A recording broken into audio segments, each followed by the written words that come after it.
Magandang umaga, Joy Nostalge. Muli, ako po si Bats Perez mula sa Joy Nostalge Foundation at narito na naman po tayo sa isang episode ng Pasinaya ng Dangal series.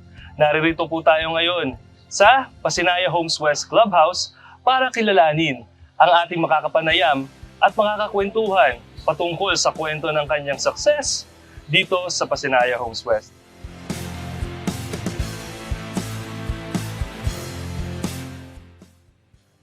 Sir, good morning po. Bats po from Foundation. Okay lang po ba na makapanayam kayo, makakwentuhan ngayong umaga? Sige po, dito po tayo sa loob ng office. Sige po, sir.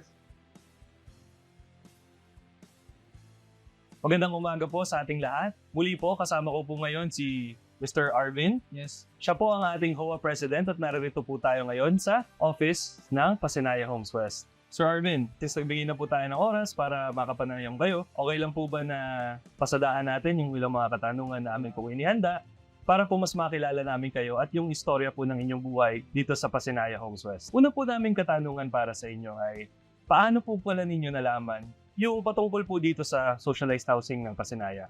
Noong panahon na yon, naghahanap kami ng bahay dun sa syudad, East 5. Ngayon, nakita namin na dinidevelop pala to. So nakakita kami ng isang ahente doon na kung pag-ibig para makapag-loan kami ng bahay. So that time ako ay security guard pa noon. So kung nalaman na mababa lang yung bahay niya kasi wala naman siyang preservation fee o yung tinatawag kahit down payment, wala. So nainggaan nyo kami tapos dalawang palapag din siya tapos mura lang siya. Doon ko nalaman okay din naman pala. Bali sir, mga anong taon po ito? Nung na-discover nyo po ito? Na-discover namin yan ay 20... Pandemic? Oo, pandemic. Bago sumibot, yung pagdating ng panahon, kung sakali yung mga may mawawala at lahat naman ay nandun, di kahit pa paano, meron naman kaming bahay na may bibigay sa amin ng mga anak. Yun naman ang naging dahilan namin. Kaya din naghanap din kami ng bahay na magiging amin talaga. So, dito, nag na lang din kami talaga for investment din. Bali sir, base dun sa nabanggit po ninyo, para po may maipamana kayo sa inyong mga anak in the future. So masasabi natin na pangarap po ninyo yun. Apart po dun sa mga nabanggit ninyo, ano po yung inyong parang personal na pangarap sa sarili?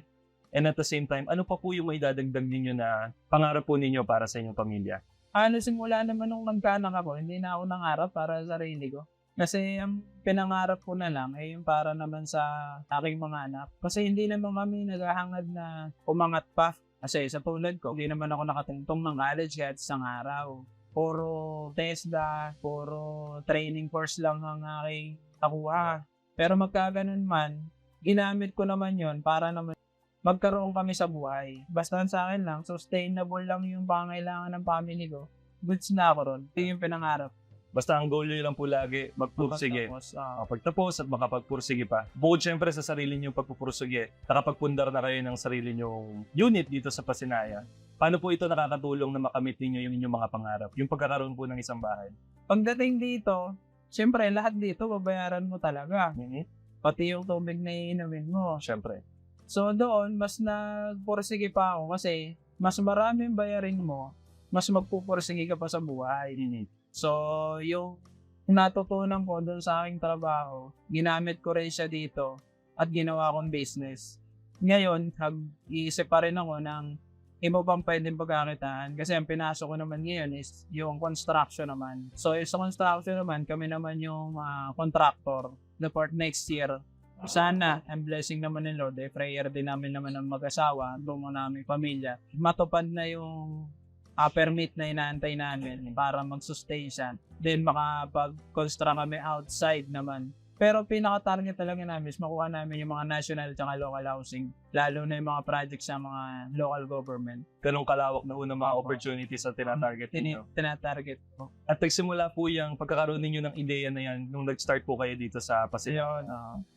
Kasi hindi ko rin malaman kung paano pumasok yung mga ideas na yun. Kasi nung time na yon, ang dami ko nakikitang mga tao dito na magagaling silang mga negosyante. Mga taga dito? Oo, mga taga rito. Kasi halos lahat ng lumipat dito, paglipat nila, nung naikot ko sila, ang ganda ng mga negosyong naiisip nila. Tuwan sa akin, kinukuha ko yung mga ideas nila. Sabi kasi nila, pag nainggit ka sa isang tao, huwag mo yung para anuhan mo yung negosyo niya, hindi. Bagkus tingnan mo paano siya kumikita doon, then magtayo ka rin ng sayo. Kumbaga, palawakin mo naman yung sayo, tapos gawin mo naman siyang inspirasyon. So sa lahat ng nakita ko dito sa aming lugar, talagang ginawa kong inspirasyon yung mga nakita ko rin na business na nagtayo dito. Kaya mas lalo ako nag-isip ng idea kung paano naman ako magkakaroon nito. Ayos yung diskarte nyo, sir. Pumasok kayo sa isang bagay para matuto. At the same time, kinukuha ninyo yung kung tawagin natin ay best practices mula sa iba. Then ina-apply ninyo sa sarili ninyo. Aba, ayos yun, sir. Yung mga negosyo nila, katulad niyang Bendo machine, nagsimula ako sa isang piraso. Then inilang ko, inaral ko paano siya nire-repair, paano siya ina-assemble. Business ko na siya ngayon. Nakakapagbenta na ako ng Bendo, nakakapag-repair ako para makagain ng income. So, ganun din. Hindi naman ako IT, pero may computer shop ako. So, inaaral ko rin siya kung paano siya ma-repair, paano siya magpalit, paano siya mag-install, mag-reformat, na anything inaaral ko. Then ngayon, napapakinabangan ko. Grabe naman yun, sir. So, bale, imbis na kayo yung nagbabayad para sa labor, kayo na yung binabayaran. At alam na po yun ng nakararami dito na marunong kayo sa ganito. Parang all-in-one, as long as kaya ninyong bigyan ng oras, tinatry talaga ninyo. Kasi extra income din. So, matindi talaga yung pagsusumikap ninyo nung makarating kayo dito. Yan na lang siguro, sir, yung masasabi natin na naging tulak ninyo para sikap pa. Yes. Kasi syempre, yun nga, yung gastos ninyo ay isa inyo na. Kung ano lang yung sapat, mas naaangatan nyo ba? Ano po yung nagustuhan ninyo dito po sa pagiging parte ng isang komunidad sa Pasinaya West? Simula nung tumira kami dito, nakita namin ang ganda. Kasi maraming tao. Talagang yung village mo, napakaluwang niya. Kaya nung time na yon, masaya rito. Kasi maraming tao. Naging parte ako kung paano naman nagkaroon ng kung ano man na meron ng Pasinaya West. Katulad niyan, kasi tayo ay private subdivision. So, hindi tayo masyadong pansin ng mga local government kasi private tayo eh. Like ng mga NHA. Sa blessing naman ng Lord at sa kabutihan naman ng nakaupong mayor dito sa atin sa Naik ay napagbigyan naman na magkaroon ng public school ang mga daycare dito. At ngayon, sa tulong din ng JNF, nagbigay din sila ng ilang mga kagamitan na napapakinabangan ng daycare, ganun din ng centers na nagsusustain lang sa mga gamot, nagsusustain ng pangangailangan ng mga estudyante sa daycare. So, yung part na yun, doon ako natuwa o kami mga officer ay natuwa sa pagkakataon yun kasi napagaganda namin ang aming lugar. At nakakatuwang isipin na naging evolve ang Pasinaya West doon sa mga ideas, hindi lang ng mga officer, ganun din sa mga tao na nakapalibot sa amin.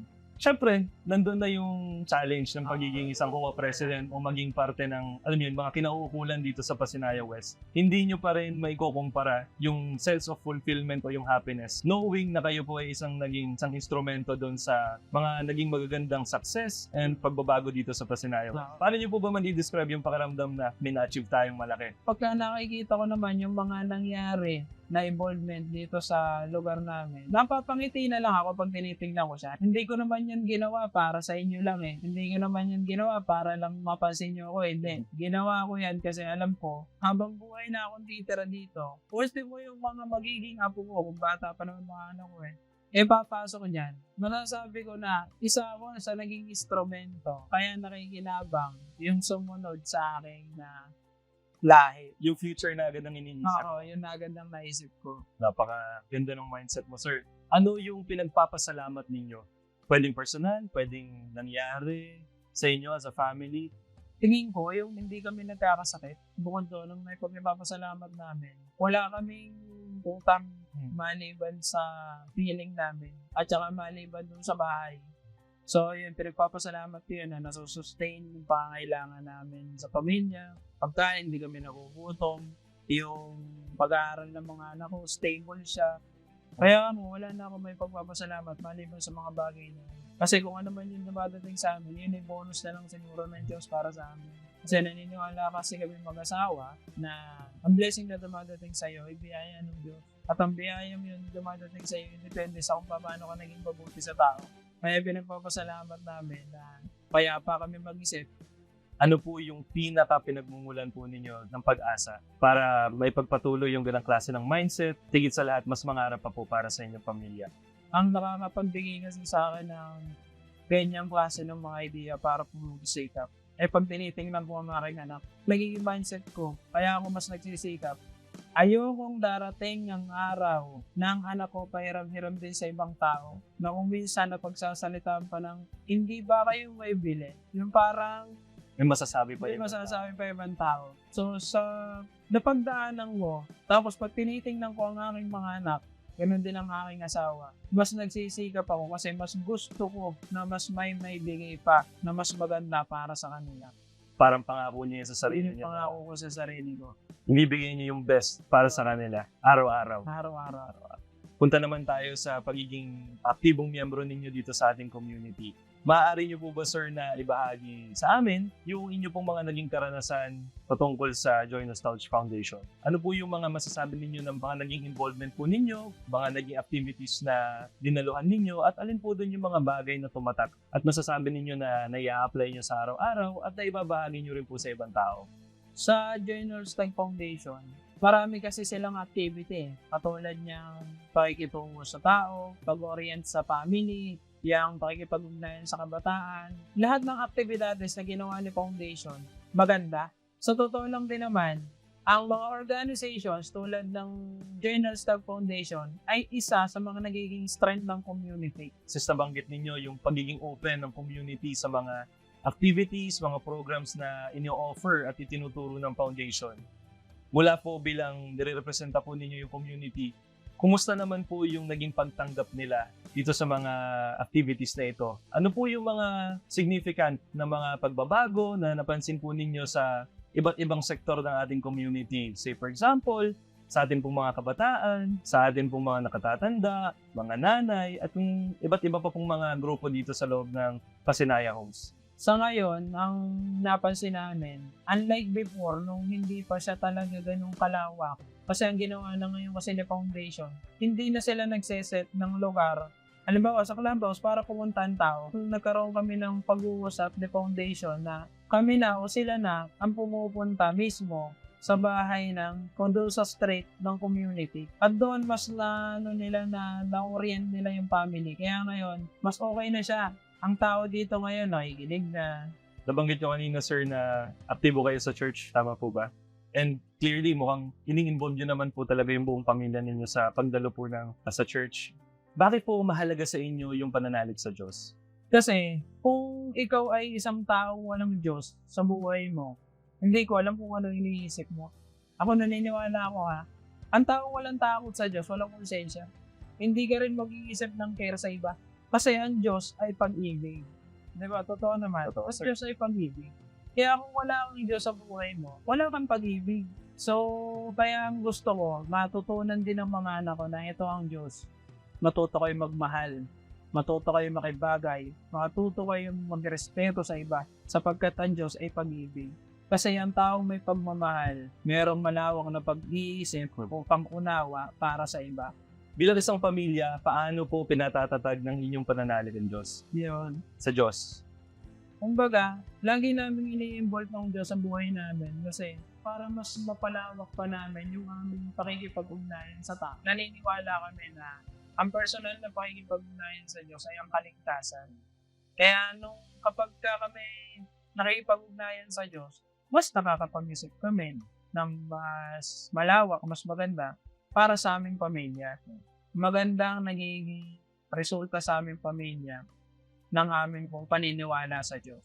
Dahil nga sabi ko sa inyo, sapagkat ang Diyos ay pag-ibig, kaya pinapalawak namin ang pagmamahal sa aming pamilya. Okay, sir, maraming salamat po. Before po tayo magtapos sa isa na namang Pasinayan ng Dangal series, ay meron pong mensahe para sa atin, si Sir Arvin. Kami ay nagpapasalamat sa inyo at sa patuloy na pakikipag-communicate nyo sa aming community. Napakalaking bagay po ang ginagawa ninyo para po sa amin. At dito po nagtatapos ang isa na namang episode ng Pasinayan ng Dangal series, kung saan kinwento sa atin ni Sir Arvin ang kanyang kwento ng pagsusumikap at pagpupursige upang makamit ang pangarap ng kanyang pamilya at matupad ang kanyang mga adhikain para sa komunidad. Pinapaalala rin sa atin ni Sir Arvin na ang mga pagsubok at challenges natin sa buhay ay hindi dapat natin lagyan ng pangamba lalo na kung tayo ay naniniwala sa Panginoon. Muli, Bats Perez po from Joy Nostalgia Foundation. Kita-kits po tayo sa susunod na episode ng Pasinayan ng Dangal series. Mabuhay po tayong lahat.